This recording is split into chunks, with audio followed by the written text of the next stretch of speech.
the Elmi Tombs. एक गहरे जंगल में एक छोटा सा शेर का बच्चा रहता था जिसका नाम था ज़ारू। सब उसे जंगल का फ्यूचर किंग कहते थे। लेकिन ज़ारू के दिल में एक छुपी हुई बात थी। वो अंधेरे से बहुत डरता था।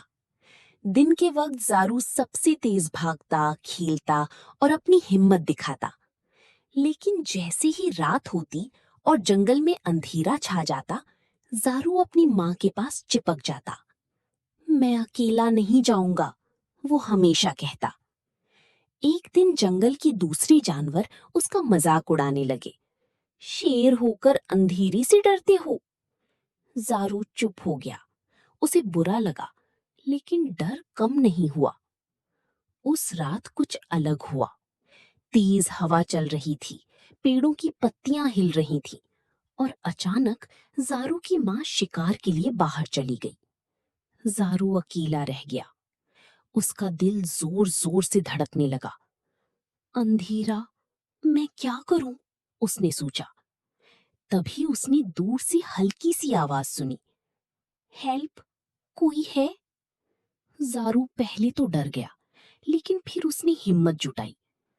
अगर मैं नहीं गया तो शायद कोई मुश्किल में है। डर के बावजूद वो धीरे धीरे उस आवाज की तरफ बढ़ने लगा। हर कदम पर उसका डर उसे रोक रहा था, लेकिन उसका दिल कह रहा था, हिम्मत करो।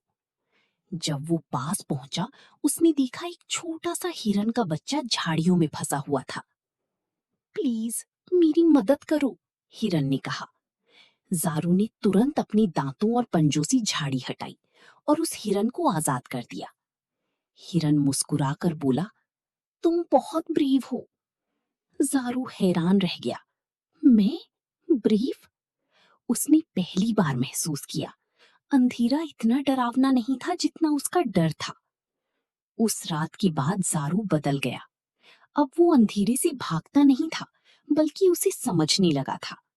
और धीरे धीरे वही डरने वाला शेर का बच्चा जंगल का सबसे हिम्मती शेर बन गया।